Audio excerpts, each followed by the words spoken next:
Finding great candidates to hire can be like, well, trying to find a needle in a haystack. Sure, you can post your job to some job board, but then all you can do is hope the right person comes along. Which is why you should try ZipRecruiter for free at ZipRecruiter.com/zip. ZipRecruiter doesn't depend on candidates finding you. It finds them for you. Its powerful technology identifies people with the right experience and actively invites them to apply to your job. You get qualified candidates fast. So while other companies might deliver a lot of hay, ZipRecruiter finds you what you're looking for. The needle in the haystack. See why 4 out of 5 employers who post a job on ZipRecruiter get a quality candidate within the first day. ZipRecruiter, the smartest way to hire. And right now, you can try ZipRecruiter for free. That's right, free at ZipRecruiter.com/zip. That's ZipRecruiter.com/zip. ZipRecruiter.com/zip. Here's the snapback. Here's the kick. He's got the leg into it. If it is good, and it is! Boston scores! A 49-yard field goal, and Indiana leads 27-24. Oh, it's an end around one to throw. Page looking at the quarterback, and it's a touchdown! Page time Leno! Penix rolling out of the pocket to a strong hand. Delivers deep down the field. Caught, touchdown! Fry Vogel again.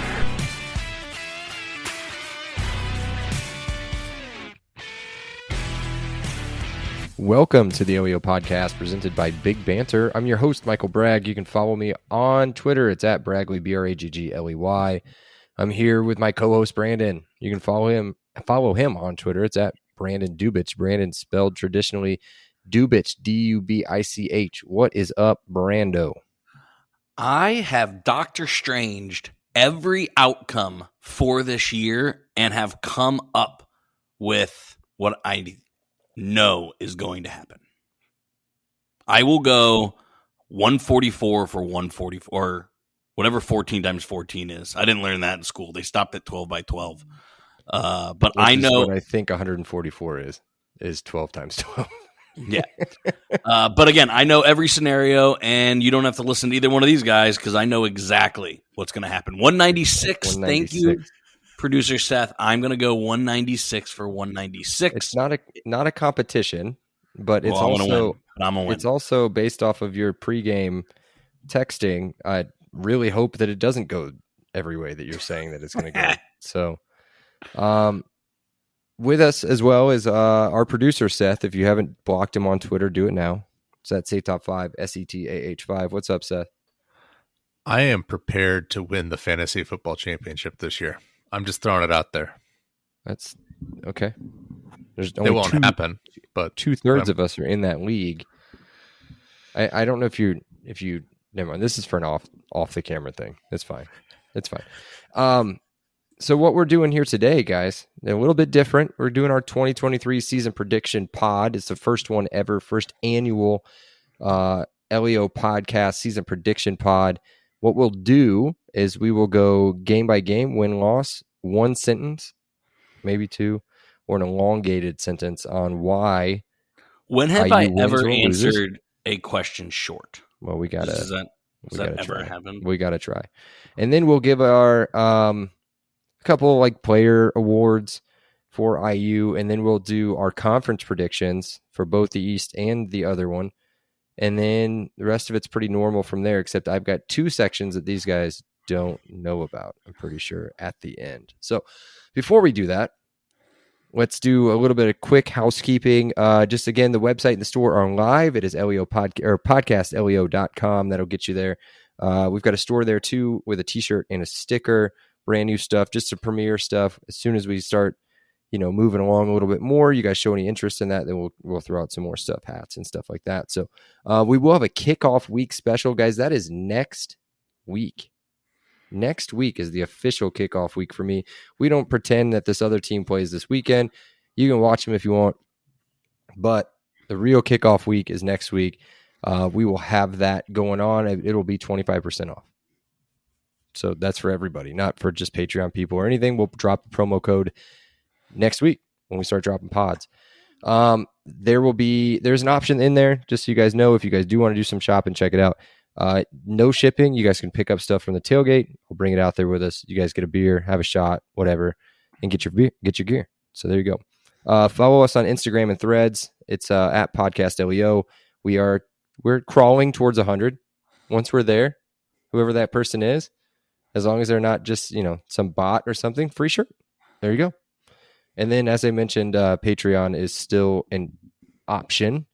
$5 a month, 20% off all merchandise on the website, as well as I can't wait till ads. Sexy, definitely not AI girl 432 stops by our tailgate for a beer or a shot. Yeah. like what, Shelby S432 is the winner for the 100th one or whatever. Yeah. Dude, some of these followers I get for some of these bots on Twitter are wild. Dude, nuts, right? Just Don't blatantly follow them back. Just don't follow them back. No, you report. Well, or you just up all your followers. Just keep them on there. Just don't follow them back. Then they can't do anything to you. There's the secret. That's Elon's Twitter. That's right. Up your numbers. Never mind. Okay, let's get into it now. Let's get into the official LEO podcast 2022 or 2023 season predictions. We're going to start with our IU football team, and we are going to go one by one through the season, give our win-loss score and what you guys think about that game. If you don't have a score, not a big deal, but I will kind of try to keep track. I'm not going to keep your scores on here. Yeah, I'll do it. Why not? And we'll go from there. Should I start? Or do one of you guys want to start? I'll start. Oh, man. The homer in me, boys. The homer in me. What do you mean? What? Homer Simpson? You don't need to take notes. We have typing weird things. We have our notes. We'll just give you the notes at the end. True. Yeah, we're good. Okay, but I mean, I can keep track. I've got the same form as you guys, is all I'm saying. Yes. He wants the sorry for the blank air there. Seth is just out here just throwing. Just let me work, dog. When I nail it like I did last time, I just want the props. That's all I'm saying. Just let me work, dog. All right, week 1. This is week from Saturday at Memorial Stadium against Ohio State. I have this one as a loss, boys. 17-31. Closer than what the experts think. Maybe a late touchdown.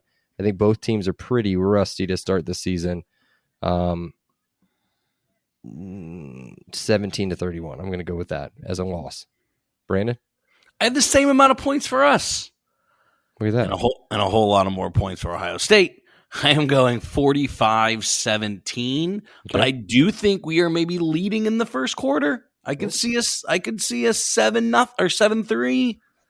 Who knows? Could get crazy in the first. All right. Seth. Yeah, you can count me in with the experts. I have Ohio State 49, IU 13. I just think the offensive firepower of Ohio State is just going to overwhelm pretty much every team this year. IU's just the first victim. And we're going to keep our thoughts on the Big Ten teams to ourselves for a minute. I was going to start talking about that, but we're not going to do this.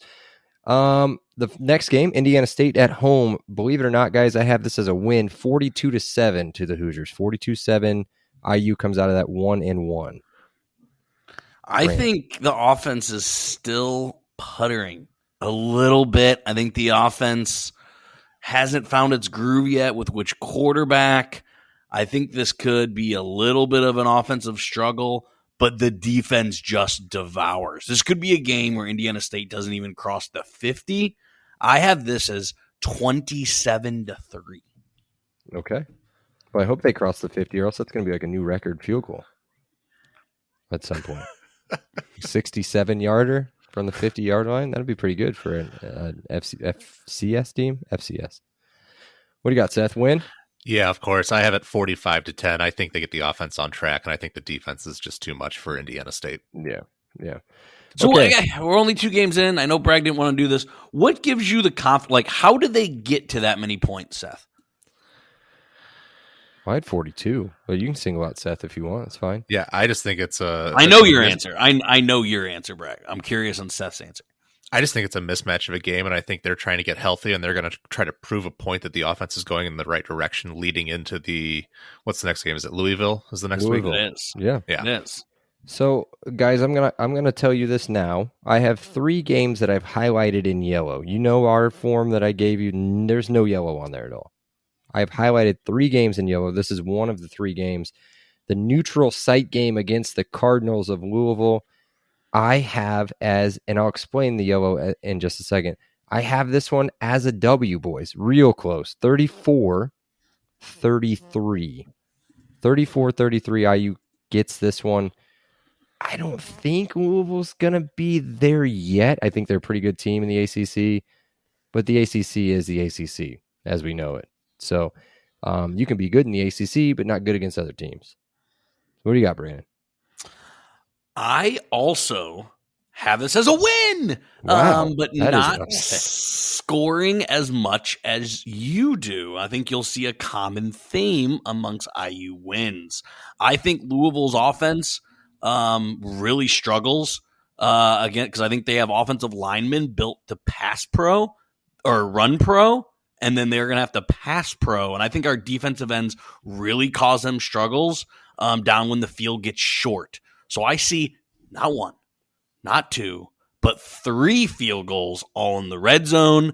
I have this as a 20-17 IU win. Okay.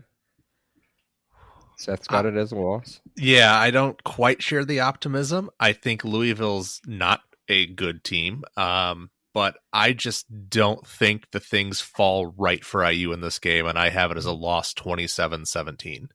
And it's a game that I wish both teams could lose. This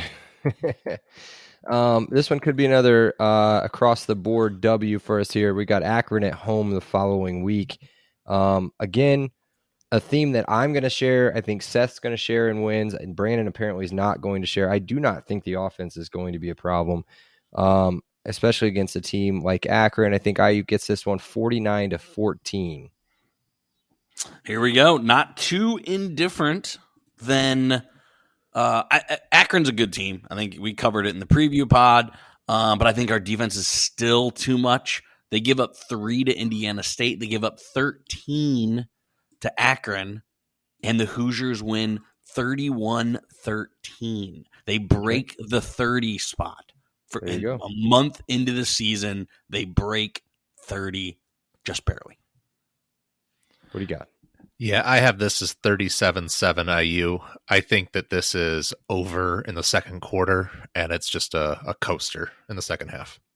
Okay. First third of the season, Brandon and I both 3-1, Seth 2-2.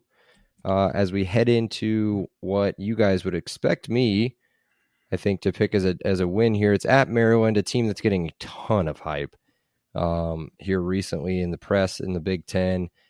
I have this as a very close loss. We always play Maryland close, no matter how bad or good either team is. I think IU loses it on the road 27-28. Yeah, I mean, you named these games are always close. No matter who's quarterbacking, whether if IU has the better quarterback or Maryland has the good quarterback. I just don't have a huge belief in our corners, unfortunately. I think Talia absolutely lights it up. I think he may throw for 500. I think Maryland's defense is never good despite always having studs. IU is always able to put up points, so I have them scoring 33 points, but losing 41-33. Okay. Over game. Almost always game. An over game. Almost. So yeah, this is one where I think the teams are fairly evenly matched. But on road games, I will give it to Maryland 27-24. Okay. Low score. The over will be close. in the 50s. Low score. I mean, that's in the 50s. In the 50s. No, it isn't. That's 51. 27-24. Your math skills so far, buddy. Just off a little bit. All right. This one could be a team. What do you call this in Kings when we all pull the same card? What is that? A waterfall here? Whatever it is. What is it? Social. Team social. At Michigan, I've got it as a loss. Again, I don't really have us getting like super blown out, maybe outside of one game. I've got 17-34 Michigan getting the win here. Again, usually play them at pretty tough. So 17-34 Michigan. Yeah, no, this is, I think, the best defense in the Big Ten, despite them losing a lot here. I think they really shut down this offense. Unfortunately, I have them back in the teens. I think Michigan takes off the gas, so this could be a backdoor cover. Yep. But I have this as 38-17. Okay. Ooh. Not too far off there. Yeah, you're not too far off me either. I have it as a loss 34-17. I just think that's one of those games that Michigan kind of fools around a little bit, maybe plays some depth earlier in the game and keeps it a little bit closer than it otherwise should be. But I expect a little bit of separation in that game. I think JJ and Corum are probably out by the start of the third quarter. Okay. All right. Let's do the homecoming game. This could be another social. We've got Rutgers at home for the homecoming game. I don't like the score I wrote down. I don't like the score. Now, if there is anything that Rutgers, we could point to at Rutgers, it should be that they should have another decent defense again. And you know what? Now that I'm saying that, they didn't have a decent defense last year. Statistically, they were actually not good. But they were great against IU. I do think IU wins this game, but I think it's closer than it needs to be. Might be a cover, though, Brandon. You tell me when you hear the score. I think I've got us winning this one 24-16. 24-16 over Rutgers. I think that'll be a cover. I think this game's probably 4.5, 5.5 IU. I think Vegas probably gives IU maybe 1.5, 2 points. Better than them generally, and then the at-home swing. For me, Rutgers games are almost as wild as Maryland. Not quite, but almost. And it always seems to be a game of runs, which is why I think this total gets up there. I have this as another over game, and I have this as a walk-off homecoming win. 28-27, but 28 the hard way. IU. Okay. I don't know how I'm the most optimistic one here. I don't want to give too much away, but I have Rutgers absolutely dying on a vine 28-17. There's just nothing to get excited about with that roster. Love it. One more game, and then we'll catch up after 8 games on our win-loss record. Right now, we're about the same. So far, Brandon and I have picked the exact same wins and losses. This one could be another one where we all pick the same. At Penn State follows that up. It's not as bad as it could be, but what I've got it as a loss here, 20-37. Penn State, as I said in our preview, I think the average margin of victory at Penn State is somewhere around 21 points for Penn State. When they play in Bloomington, it's only 6. And they've lost, I think, 2 of the last 4 or something like that in Bloomington. Just a heads up. But this one's on the road. Brandon, what do you have?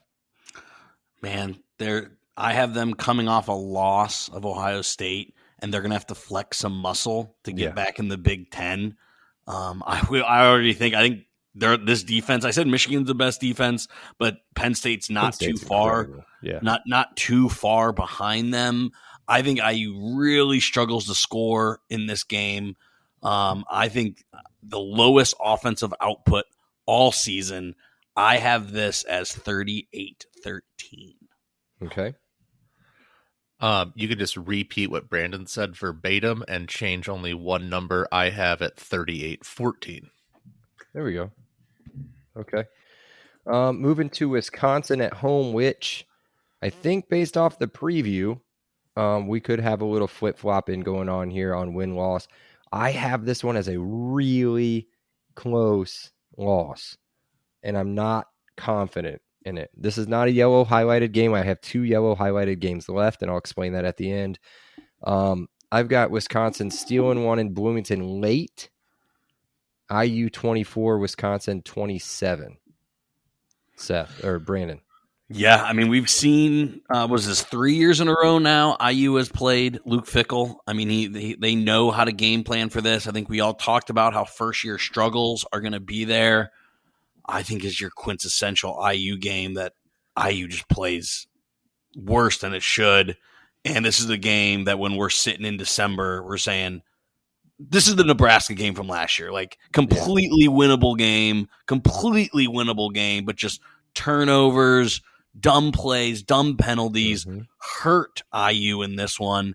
And they dropped 31-21, but it absolutely should have been 21-21 or 21-20 or some way closer than 31-21. But this is the disappointing game on the schedule. Seth? Oh, yes. Let's go. IU 28, Wisconsin 27. Yeah. I'm not saying anything else. Love it. Okay. I can we see it. forgot to I do can the- totally see it, but IU is going to have an IU game. Maybe you guys just haven't mentioned your IU game yet, but IU's going to IU, guys. Come on. It's going to happen. It happens every year that IU drops a game it shouldn't. Louisville was I'm my not IU sure that- game. Yeah, and mine might be Maryland. Could be, and I'll explain my yellow highlights here in a minute. I could have 3 of them, but I'll explain them in a minute. I've got at Illinois next. Now, this one was tough, and I think it was maybe tough for all 3 of us here. I've got it as a win, as a yellow highlighted win. IU 23, Illinois 17. Kind of one of those, you want to talk about IUing a game? IU's going to IU a game. This is an IU one. Like, IU's going to IU this game. You know what I mean? I'm talking probably a kick return, whether it's a punt or a kickoff, and some sort of massive, maybe 1 or 2 defensive plays, some big takeaways late. IU 23-17. Here's the rock fight. Here's the absolute rock fight. Let me just real quick give you the amount of points they scored when they didn't play Northwestern in the last month of football. They scored 10 points, 17 points, 24 points, and 15 points. This team can't score. They can't. I think they're really going to struggle to score against IU, but I think Bielema plays his grind it out, and this is going to come down to possibly special teams. Breaks my heart, but I think we get walked off 16-13, and I am crying in the Bragg's basement. Ouch. 16-13 loss. Seth, This was honestly the hardest game for me the entire schedule. This yeah, game. I told you, I knew it was hard. Seth, I have seen your record for this team. What do you got on this one, bud? I have the exact opposite of Brandon on this one. I have it going the exact flip. I have IU 20, Illinois 17 on a last-second field goal. Walking off there. I like it. It's Or tough. road I'm telling you, dogs. it's a tough game to pick. The next one, it could be a tough game. I'm not sure it's so tough for us to pick. I've got Michigan State at home, the final home game for IU senior day. I've got this one as a W, but a big score and a close game. I've got IU winning 41-38. Brandon. Guess who's I'm gonna guess is 100% gonna be back for this game. Dexter Williams. Dexter. Guess who's gonna run absolutely wild on them again? I see this as IU's only conference blowout. I was very loud on how bad I think Michigan State's going to be. I was very loud on how they'll have nothing to play for when they come to Bloomington for this game. I think this is an absolute blowout, and I think this is a super fun game, possibly in the snow, players sliding. I have 36-13. Oh, man, I'd love that. That'd be a nice, easy one. Sit back, throw back some beers in the snow. That'd be nice. All right, Seth.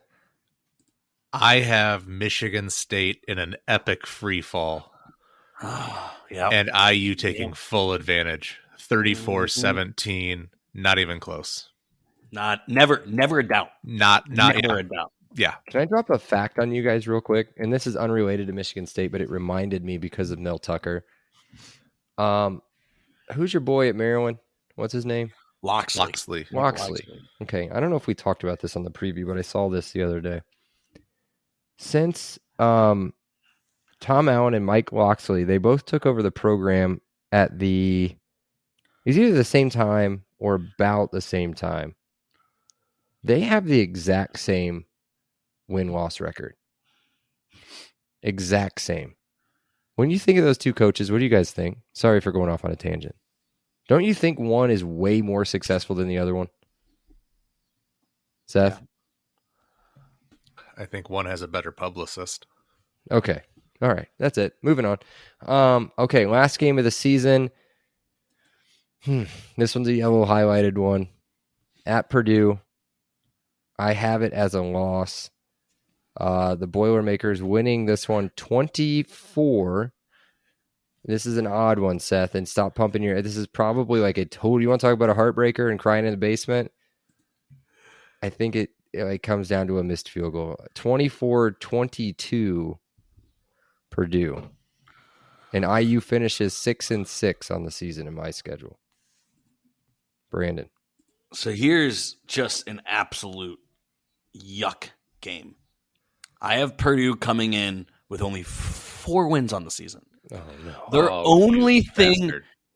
only thing to play for is to beat IU. That's it. And for the record, Brandon has IU at 5 wins going into this game. IU has everything to play for. Get back to bowl season, get momentum. The cards are on the line here in this game. Purdue has nothing to play for, but it's their Super Bowl. And IU just shoots itself in the foot too many times. Missed field goals, turnovers. Purdue holds on.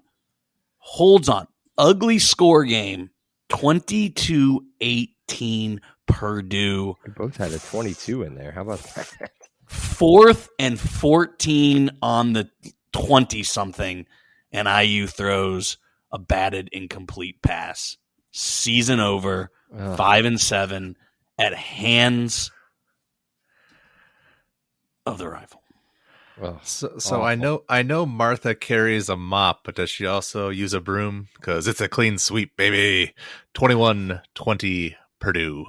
And we all somehow magically got them to 6-6. So no, you were wrong. Brandon has them at 5-7. I have 5-7. Oh, yeah. I have you said that, and I just automatically put that in the win column. Yeah. So, okay, now I will explain what I have as yellow highlighted games. These are about as close for me as coin flip games as you can get. And those games are Louisville and neutral site, at Illinois, and at Purdue. The scores reflect it, maybe outside of the Illinois one where I have them winning by 6. But those 3 games, and Brandon's going to say the Rutgers game, I think. Well, no, I think you said the Louisville game is a big one for you. I have 4. I just have Louisville. You can throw. I have the toughest ones for me were in this order: Louisville, then Purdue, then Wisconsin, then Illinois. Okay. Wisconsin and Illinois were 2 games. They're the 2 most. I have them as 2 losses right now. I have 2 losses against Wisconsin and Illinois, both as loss. I don't have IU winning a road game. Okay. I do think that they'll catch one. Seth, what was your score of the Purdue game? 21-20. Okay. I do think they'll catch one. What do I have them catching? 1? Allen has a tough time winning on the road. You got to look at Allen's road. No one has a good Big Ten record. Let me just put that out there. No one has a good Big Ten record, but Allen specifically. Yeah, my only road win is Illinois. Yep, that's the only one I have as a road win as well. I have none. That's the difference. That's the difference for mine between our guys. Like I don't have a Big Ten road win. But they're tough games. I mean, really, you got at Maryland tough. That's what makes Wisconsin so brutal. Yeah, at Penn State, at Illinois, at Purdue. Now, in my opinion, those are at Illinois, at Purdue are coin flip games. You can lose the game at Illinois, go into Purdue with 5 wins, and win in Purdue. I mean, those two games for me, you could flip-flop. It doesn't matter. Illinois, Purdue, I have losing by a combined 7 points. I have losing against Illinois and losing 4 against Purdue. 7 combined points in those two games. Well, there we go. Well done.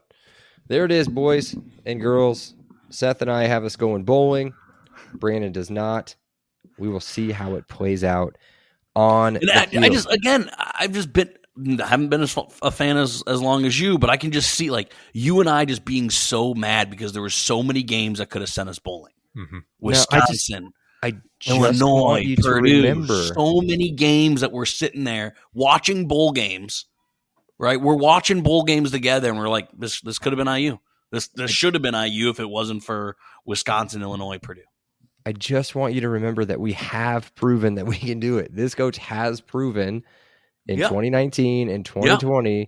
Now, granted, 2020 was a little different, but in 2019, for sure, with a backup quarterback who would turn out to be a stud, win games on the road, win important games, go into Nebraska and shock them and play them off the field. Like, he has done it before. He can do it again. Now, let's get into it. Okay, here we go. Here's the IU Awards, the LEO Podcast IU Awards. Here we go. The breakout player, and I'm going to go last on these. Breakout player of the year. This is the criteria for them to pick was either a freshman, a redshirt freshman, or an incoming transfer, preferably. I don't know what you guys ended up picking. You guys usually don't follow the rules anyway, but what do we have? We'll start with Seth. Who did you pick there? Yeah, so I get the Charles Barkley I'm a Dumbass Award because I put it for the entire Big Ten in my original note, so I had to scramble. I mean, I did it while we were recording. It's fine. It's all in there now. But I have Clemson transfer E.J. Williams. I think his size, his speed, his experience coming from an ACC powerhouse is exactly what this team needs to augment the offense and really give something that they didn't have last year, which was a compliment to Cam Camper. Yeah, coming out of practice, he's getting a lot of praise. And no one will shut up about him, which is awesome. Yeah. Brandon. When you give me a layup, I'm going to take a layup. It's Andre Carter.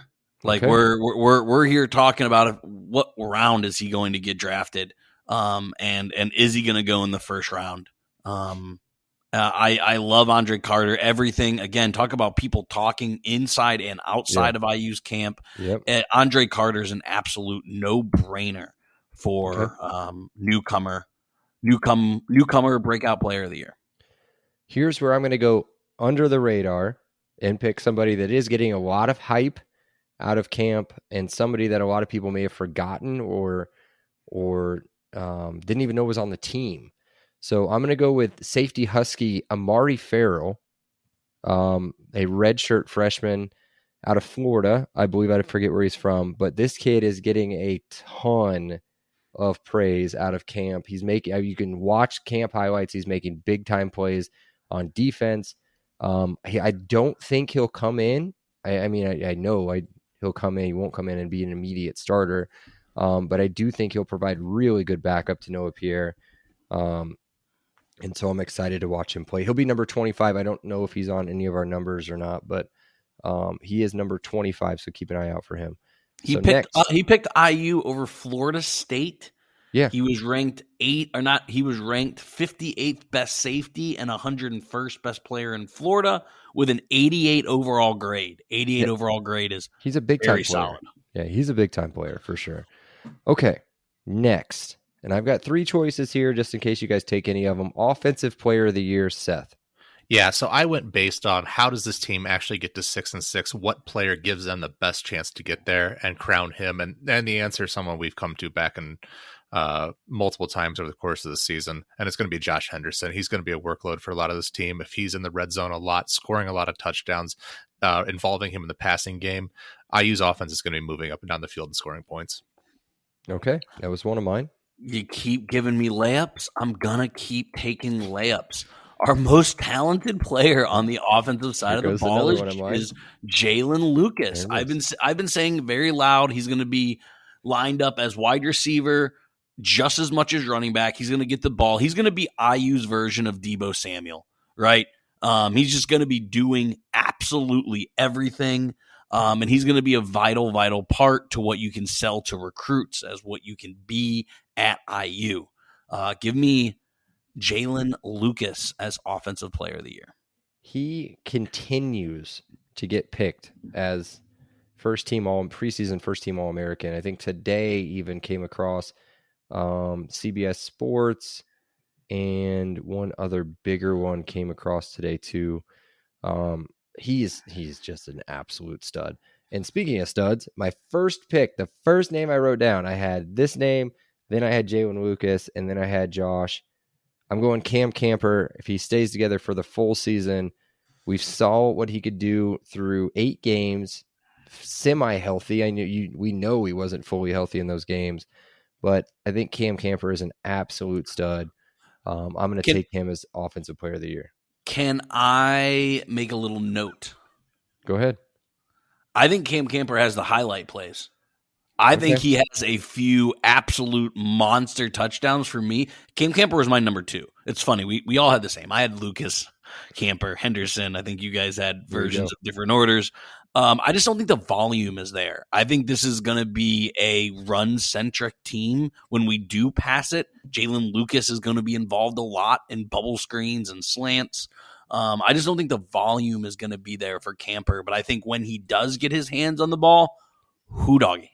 Yeah. And just so another kind of watch list came out, there's a Comeback Player of the Year watch list. There's 2 IU players on that watch list. That's Cam Camper and Dexy, both on that list. So now this one, here comes an easy layup. I think Brandon, I'm sure both of these players that I have written down, I only have 2 written down. Brandon can't remember the name of one of them, so I should be safe on that one. But give me Defensive Player of the Year, Seth. Yeah, I went with the same process I did with selecting Josh Henderson, who's the running back of the defense. It's usually the middle linebacker. And I'm going with Aaron Casey. I expect him to have 80 plus tackles on the season, probably 4 or 5 turnovers caused. And I expect him to be a big part of shutting down the run game. Okay.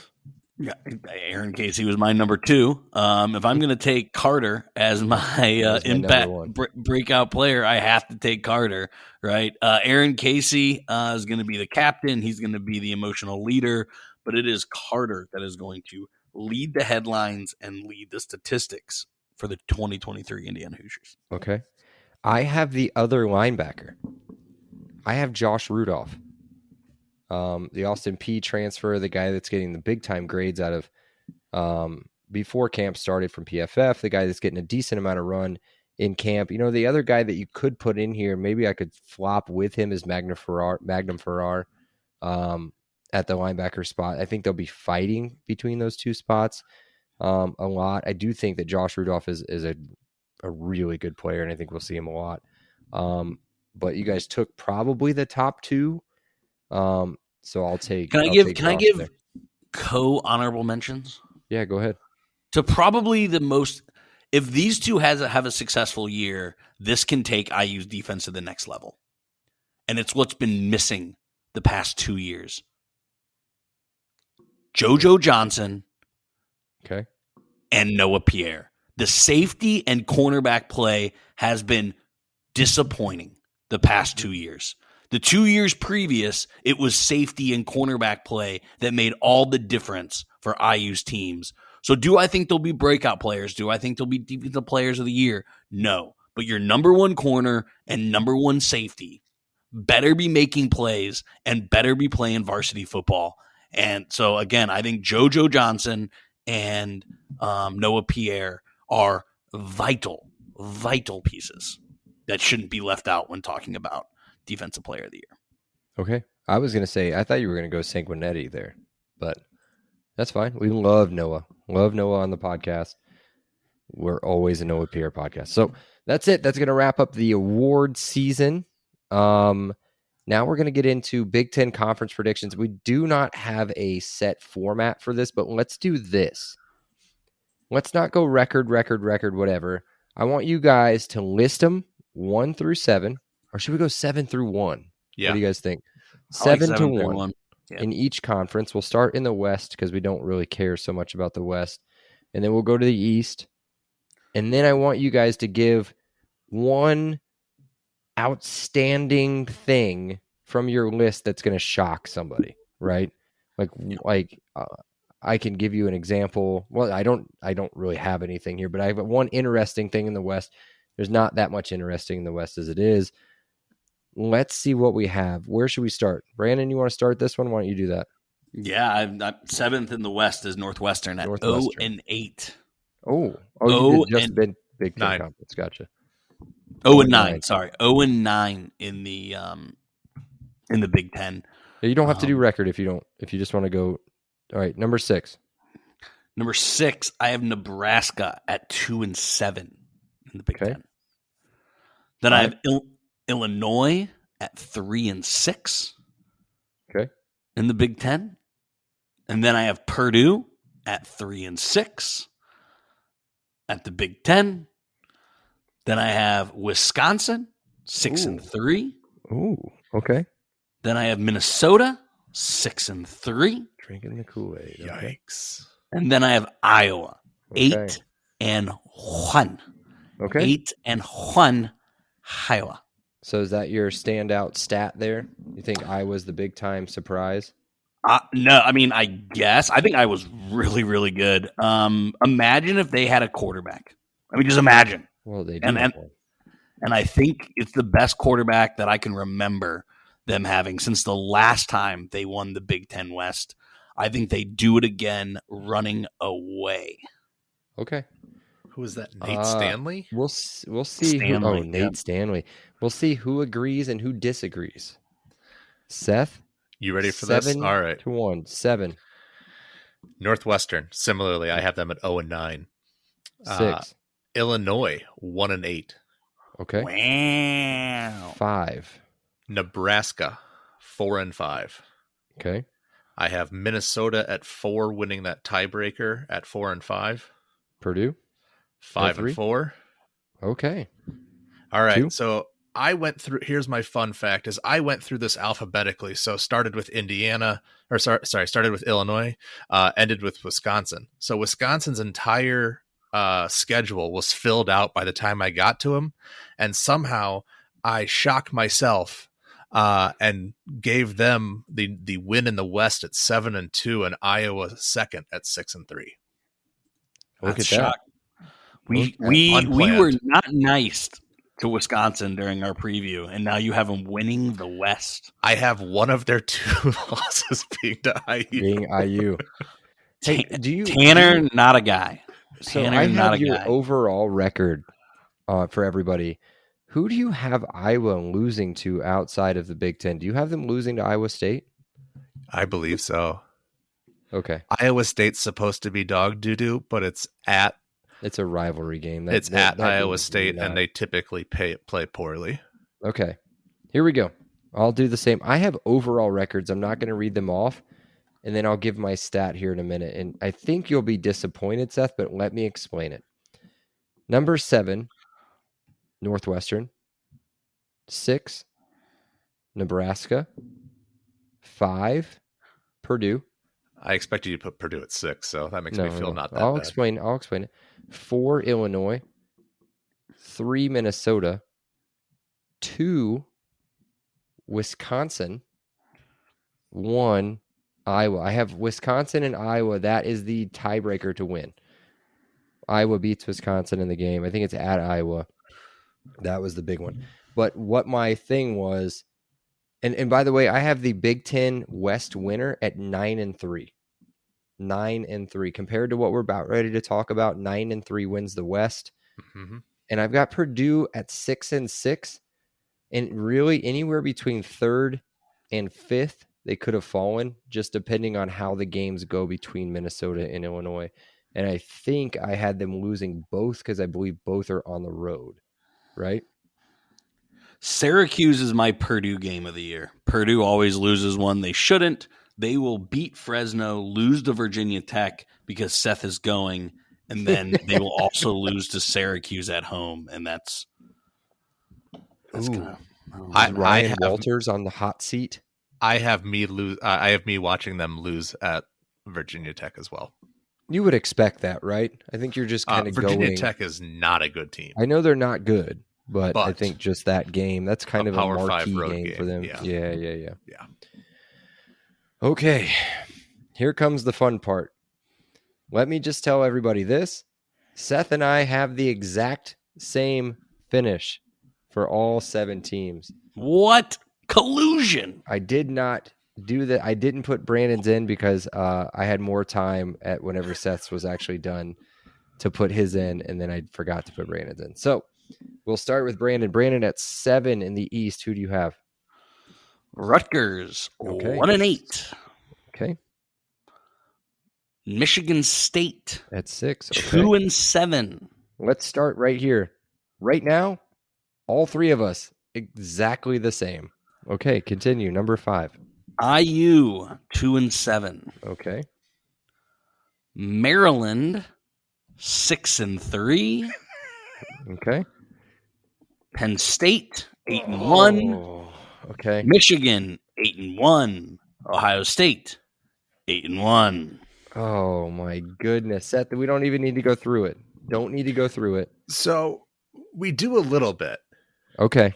So here's where stuff gets a little weird. So I had to do some digging on the Big10.com earlier today to figure out how the tiebreakers go. If you're 8-1 and 11-1, there's a multitude of tie-breaking options where they're all the exact same. So you finally get down to tiebreaker 5, A, B, and C, which ends up being the conference record combined of the crossover games.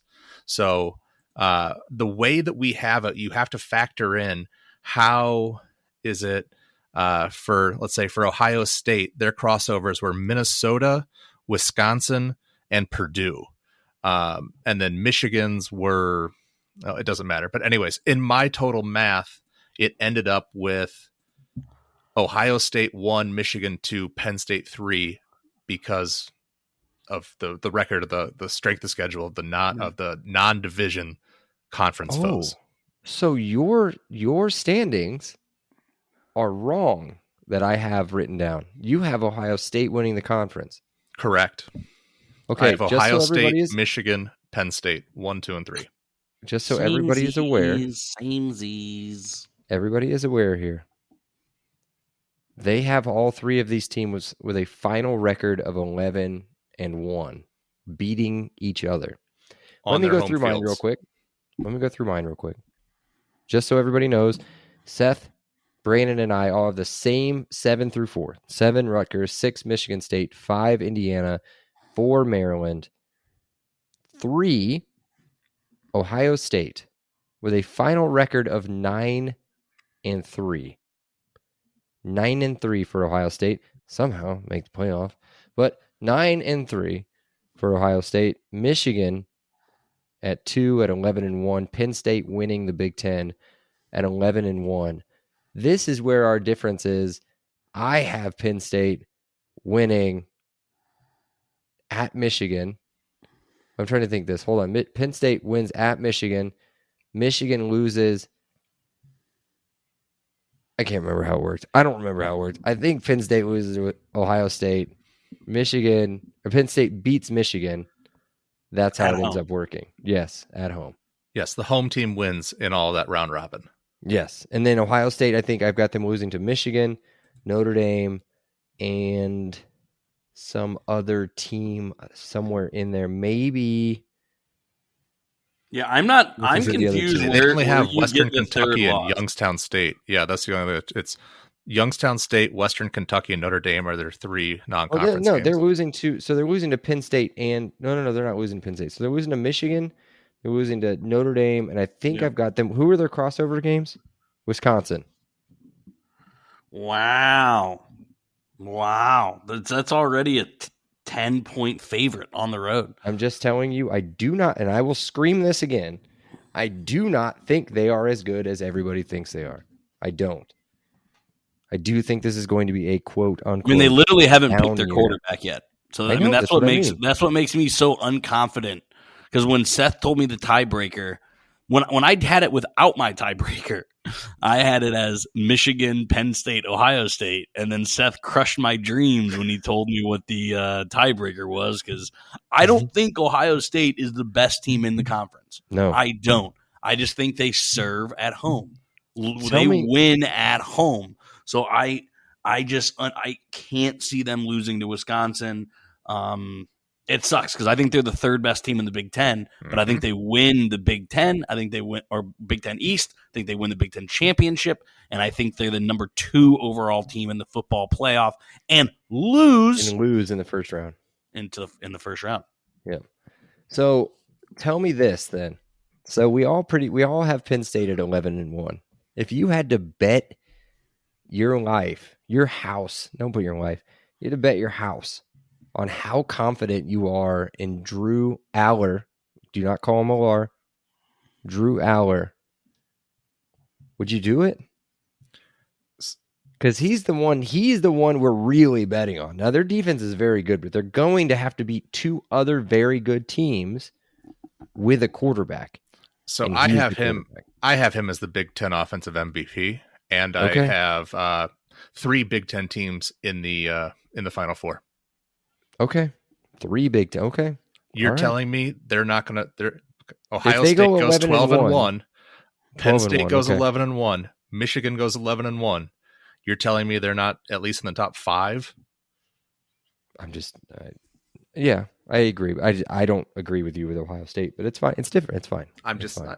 I'm saying in my scenario. You can disagree on Notre Dame and Wisconsin. Okay. Great. So we have done this in just under an hour, and we have a decent chunk left. So let's try to blow through this next part here. I don't think we have anything in the sack, right? Sack's empty? Yeah. I know you do, Brandon. Hold on. Sack? I have 1. Okay. So, Brando, let's get into your randos. So you guys think they're going bowling. I do not. Is a 5-win IU season a success, Yes. considering they lose to Purdue? No. Is it okay? Yes. Is it a success? No. I think they have to go bowling. If they go bowling with what's happening to the fan base right now, which thank God we had the hell of a distraction this weekend. Thank you guys for that one, so that they could start talking about something other than the football program. They can talk about you clowns the entire time. But no, I think that for the fan base to come fully back on board, I think that a bowl game and probably a bowl win are necessary. Yeah, Okay. I'm looking at it from a different perspective. I think that if you go to 5-7, you get nobody saying anything about Tom Allen in the offseason. You say you had more wins than you had last year, and you can sell that to the fan base in the offseason because you say we have a quarterback coming back who's done good things and something to build off of. So I think there is a positive momentum there, but I think your point is definitely understood in that from a fan base, bowling is really what attracts the eyeballs. A lot of a very close-minded fan base, right? You know what I mean? It's Assembly Hall or nothing. That kind of people. Superficial, yeah. Yeah. 5-7 and good play from a good, solid starting quarterback. I think you'd be okay. You'd be okay there. What's All right. next, Brando? So let's flip this. All right. Let's say they still go 5-7. They lose to Louisville, but beat Purdue. Go 2-0 against your rivals, but still don't go bowling, Bragg. Is that a successful season? That's more successful. Yeah, you have 2 trophies out of that season. I think if it's a close loss somewhere, whether it even be at Illinois or Louisville, yeah, I think that you walk away from a season. Again, I do think that you need to have some sort of an identity. I think Taven Jackson or Brendan Sorsby needs to come out and be like, okay, we've got a quarterback for the future. We just went 5-7 with a team with a bunch 23 transfers on it. We're set for next season. Yeah, and you've got 2 trophies in the bank. I think that's a good season. Seth's going to like this question. You may kick me off the pod to ask it. Tom Allen gets fired if. Finish the sentence. 3 games, 3 or less. 3-9. A step back from last year. If they go 3-9, he's gone. I think There's 4's iffy there's too. no clarity at the quarterback position. Yeah, I think 4's iffy too, and there's no visual progress. I think, yeah, I do. I think we're renaming the podcast. Very possible. All right, last question, non-IU related. I obviously have 3 teams going 11-1. In my other pod, I made a prediction on who I think was going to make the playoff. Not going to go into that full thing, but I had 2 Big Ten teams, being Michigan and Ohio State. Ohio State wins it. Michigan actually beating Ohio State, so those 2 teams are in. My question is, if Penn State's 11-1, Clemson's 11-1, USC's 11-1, who are they giving that to? Dude, that's so Well, tough. if they go 2 11 worst. Well, so that means Clemson and USC would go 12-1 then. I think the conference championship gives them the conference boost. champion gets the boost, I think. I do. I think That's why we need an expansion. That Yeah, right of there course. is the reason we need, even if they only go to 6 teams, right? Because I think Penn State is a better team than USC and Clemson. 12 is happening next year, right? Well, I'd have to check. I'm pretty sure 12 is happening next year. Yeah, not this year, but next year. Yeah. Yeah. I think the nod goes to Clemson though. That's just I don't know their non-conference. I don't really care to look it up. But I think it goes to Clemson. The nod does. Okay, Sure. Interesting question. Yep. All right, that's all I got. Yeah, I think we're gonna have a proliferation of 11-win teams moving forward because it's just the non-conference schedules are gonna get so much easier. All right, I started this off up top by making a casual comment about fantasy football season. I was looking at the Ohio State roster and figured they probably have 2 receivers right now who could contribute to an NFL team and be a worthwhile draft pick. And of course, they had 2 last year with Chris Olave and Garrett Wilson. So Brandon, I'm going to ask you, is Garrett Wilson a top 5 PPR wide receiver this year? He is not, and the reason I believe it is because they have Nathaniel Hackett, who just did a terrible job in the Broncos, and I think Aaron Rodgers doesn't have that Tom Brady, Peyton Manning first year at a new team. I think Aaron Rodgers is cooked. I don't think he works as hard as Tom Brady. He doesn't work as hard as Peyton Manning. I think Aaron Rodgers is absolutely kaput. I think the Jets know that, which is why they went out and got Dalvin Cook, because they realize they're going to have to run and play defense to win. Garrett Wilson, he might be a top 5 talent, but he's not going to put up top 5 PPR results. But he was so good to watch live. He's just so good. And Seth is so bummed out now. You don't have to lock those dynasty picks in. Like, it's not locked in. You don't have to do that. Yeah, I'm Talk essentially to me offline. Literally, I love fantasy football so much. I just need to ask you maybe 2 questions. Because I haven't locked anybody else in. But I've got 2 that maybe. Okay. You guys ready for this? Yep. It's called Bragg's Over-Unders. Ready for this? Here we go. You had me at gambling. Taven Jackson starts 8.5. Over under. Brandon. So, yeah, I mean, this is a dumb stat. This is whoever takes the first snap of the game. And I do think these will be scripted plays. So I think they are going to be very heavily into him running the ball, QB options, stuff like that. So I will say over. But if you had to ask me if he's going to have 60% more of the snaps, it's a tougher question. Oh, you think we're running a dual quarterback system with him and Sorsby? No, him and Dexter. Oh, well, Dexter's not going to be in the plans for a while. He will come October. I'm just saying, but if you cannot bring him in. If Taven is balling, you cannot bring Dexter in. We love Dexter. I'm just saying, you can't disrupt that. Seth, Chaos over, season, baby. under Chaos 8.5. Chaos season. I hope for your guys' sakes over. Okay, I have over as well. Friend of the pod, Josh Henderson, rushing yards. This is a tough one. Over under 549.5. Let me give a preface here. He rushed for 398 in last year. So 550 yards basically. Over under for Josh Henderson. I'll take the over. Yeah, I'm gonna go slightly over. And the reason because of that is because I also think they incorporate him more in the pass game. We saw repeatedly as nice, Just rushing soft, yards, it's fine. soft hands.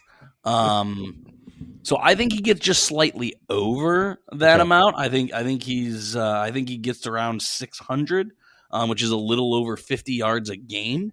But then I could see him. He could be creeping up to that 900 total yards. I do think, just so everybody is aware and is not shocked when the season comes around, I do think we see multiple running backs. I do think that the guys that have stuck with the team for a long time and Howland could see a lot of football. Christian Turner's been turning heads. Yeah, Christian Turner looks really good as well. So the backfield, the running back room is stacked. So speaking of a room that's stacked, let's pick our number one receiver, Cam Camper, receiving yards over under 774.5. Last year in 7 games, I said he played 8. He only played 7. 569 with a joke of a quarterback. 569, 7 games, over under 774.5. It's a better wide receiver room. The volume isn't going to be there with running it with Lucas and Taven and Dexter. I'm going to take the slight under here. Yeah, I think he has a better season than last year. I think he finishes it out. I just don't think there is one-dimensional offensively, and so that limits his efficiency and his his kind of run in the rotation. Okay. Because there was a few games where the quarterback that shall not be named threw the ball 50 times. Yeah, that's not going to happen. No. Like I said earlier in the pod, though, he is going to make some absolutely game-breaking plays. The volume just isn't going to be there, unfortunately, which doesn't mean anything for the talent. Yeah. Volume and talent are not mutually exclusive. I do want to remind everybody that during the majority of the time that he did play, during those 7 games, he was leading the country or second in the country in receptions and yards. So, in that bad of an offense. Okay, the other side of the ball, 2 to go. Andre Carter sacks. 7 in 2022, over under 7.5 for Andre Carter. Over. If he's going to have the season that I have, breakout defensive player of the year, give me double-digit sacks. Give me 10. Oh, that's huge. That's going to win you. That's going to win you a game. He's double-digit sacks. Seth? Yeah, the number as you were describing the question that I put in my head was 8.5. So that's above 7.5. So let's go with it. I'm taking the over. Good. Finally, some good math on the show. Now this one has tended to lead to a good season overall for IU. In 2019, or was it 2020, we were referred to as Int-Tiana, which we caused a ton of takeaways. Last year, a team total of 7 interceptions in what was one of the worst pass defenses in the country. Guys, I'm not setting the bar too much higher. I've got IU team interceptions at 8.5. Over, under 8.5. Yes, we don't know what this defense is going to look like under Matt Guerrieri. But I think he sees the writing on the wall, knowing he has to be explosive. So I don't have a great feel for this. Interceptions are kind of a luck stat. Mm-hmm. But give my optimism that says the over, just because we don't know. We don't know if JoJo Johnson can catch the ball. We don't know if Kobe Minor can catch the ball. We don't there's so many unknown guys back there all over the defense at all 3 levels. So give me Andre Carter having at least one. Okay. Andre Carter with an interception. Give him the Heisman. 10 sacks, double-digit sacks, and a pick. Give him the Heisman. Seth, what do you got? Yeah, I'm going to go with the over. I think for a healthy team, you got to figure that you're going to probably get one interception per game, maybe get one fumble recovery per game. So that's 2 per game. Turnovers, usually if you're at 3 turnovers per game, you're pretty, you have a pretty good chance of winning. That's just, kind of odds and ends there. So I really think that this team probably needs to be closer to 12 if they're going to be at the 6-6 level that we think they're going to be. Over under interceptions, Josh Sanguinetti 2.5. Under. Oh, Seth over. 2. Oh, Seth whispered. I thought he mouthed over. 2. I was going to go over for sure. I was going to say 4. 3. I think 3 is about right. 4? Okay. I think he has 1 2 interception game and then sprinkles in 2 others. I just think that we were so porous in our coverage last year that if we can just get any tips on anything, he's going to be there. He is an absolute ball hawk of a player, and he's going to be around. Okay, that's it on over-unders. We've got one quick section, which we've done the last few pods. It's Learn the Hoosiers. There's 3 numbers. Here we go. Number 55, redshirt freshman defensive tackle. Should make an impact this year. Do you guys know who this is? Is it my boy Lucas? It is not. Redshirt I just freshman. guessed. Redshirt freshman. Yeah, Vincent Sneed Jr. Big time hype coming out of high school. Redshirt freshman. Played a little bit last year. Big dude should make an impact, but not big like chunky. He's big, like he's tall. He's a big athletic defensive tackle guy. Could even play off the edge. Vincent Sneed Jr. number 55. Here is what I think is an impact transfer. See if you guys know this one. He is a big time fall camp guy. Number 96 defensive tackle transfer. Oh, from he's the guy from Texas Tech. Yes. Oh, you got that part. Philip Bliddy. Dude, his story is awesome. Story is amazing. If you guys don't know about it, look it up because we're running out of time. Okay, last one, and one of my favorite players from 2 years ago, number 99, also a defensive tackle, redshirt freshman. I believe this dude is out of Florida as well. Anybody? Nope. I know who it is only because you told me. Oh, and he's from Alabama, okay. But he went to IMG. Is he from Alabama? He went to IMG Academy. He did go to IMG. That's right. Yeah. That's right. There's the Florida connection. Nick James. Who? Nick James. I would have never got that. Well, I think that when we recruited I honestly forgot about Nick James. I think he went by Dominic James, maybe, and then just goes by Nick James. Dominic James, yes. I'm looking at him right now. There you go. He did go by Dominic James. Yeah, another big time recruit. I don't think he quite got up to 4 stars, but he's pretty close. I think some big time between us and UCF. Yeah, some big time offers. To the 247. Eventual recent national champion. So there you go. Cool. Oh, they said that's it, ESPN guys. And Rivals had him at a 4 on IU's website. There you go. Do you guys have anything else to add? Really not that bad. Only a minute. There you go. An hour podcast. Not so bad. Yeah, hour. It's not bad. I mean, honestly, there's so many paths. I mean, I made the very poor Doctor Strange joke at the beginning, but there's so many ways to get to 6 wins. Yep. Like I see all over Twitter where it's like, I can't see the path to 6. I can't see the path to 6. Nobody's gonna do it. I had to play around with the toggle so many times to be like, oh, this goes this way or this goes that way. The amount of, according to Bragg, yellow games, right? 50-50 coin flip games is crazy on this. Mm-hmm. And I think we'll be able to know those the first month of the year. Honestly, we should have saw the writing on the wall in the Western Kentucky and Idaho games, the past 2 seasons.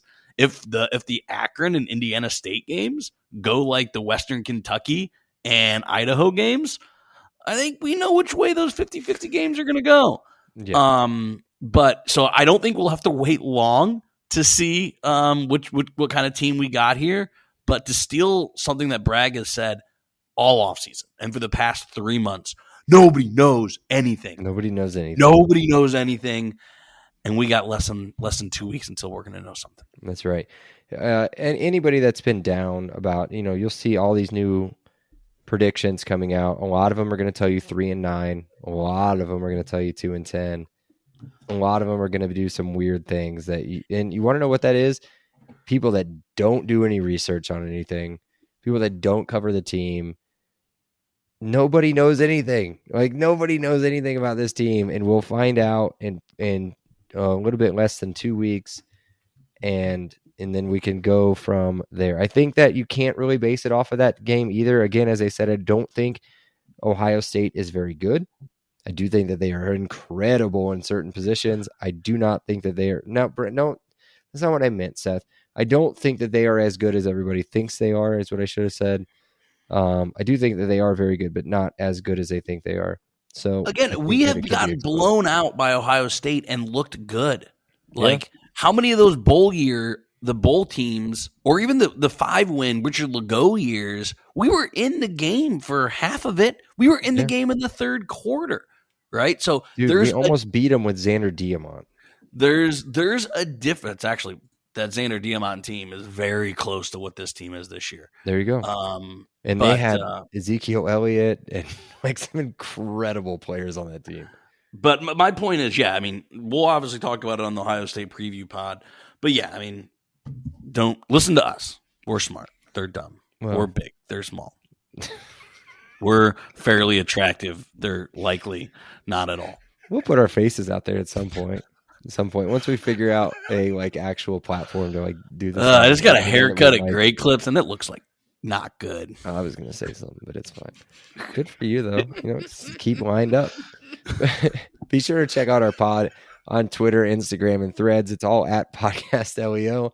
Make sure to follow our partner at Big Banter Sports on all of the platforms at Big Banter Sports for the latest updates on our podcast, as long as the other 13 crappy football teams out there in the conference for now. Be sure to download, rate, review, and follow on all of our platforms. And join us next week, guys, as we preview the very first game of the season against the Buckeyes. Until then, love you guys. Elio. He said it. Elio. Awesome day. Elio. Thank you so much, Rick. I appreciate that. Elio. All right, great. Elio. Appreciate you guys. Elio. You're welcome, Dave. Have a great day. Elio. Have a great day. Elio. Appreciate you being here with us. Have an awesome day. And Elio. Oh, thank you so much. Elio. Well, thanks so much, Elio. Hey, thanks so much, Mike. Appreciate that. Elio. Appreciate you guys, man. Have an awesome day. Elio. Awesome. Elio. Elio.